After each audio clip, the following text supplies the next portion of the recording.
So here we have a new, well, not a new, but a high pressure oil pump gauge that I installed, and I only use this whenever trucks are not making enough pressure to be seen on our 6,000 psi gauge. In this particular case though, I chose to use the 600 because the truck was only showing about 180 to 200 ICP while cranking. On this gauge, after we put the IPR in and the wiring in, it still was only making like 200, 300, then it was right around 400, and I was like, okay, we're getting closer. And then out of nowhere, it shoots up to well past 600.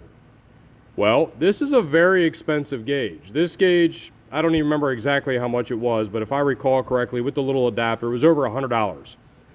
This gauge is now trashed because I blew past the 600 mark on the gauge. It's well beyond its limits. It probably hit 1,000 psi. That's my mistake because I should have stopped cranking it when it hit 400 or 500 and then swapped it out for my 6,000 because it was better than the number that it was hitting before we did the IPR and the pigtail.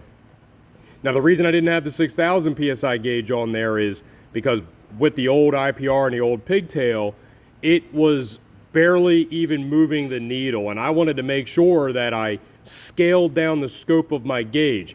This is a risk you take when you do that, and it doesn't matter how much money you spend on a gauge.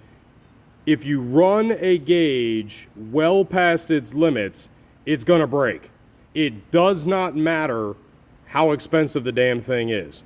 I just bought this gauge like not even 2 or 3 months ago because this gauge I think got dropped or something like that. But in this particular case, just like a Marty's diesel gauge, you can see there the needle is on the back side of the rest.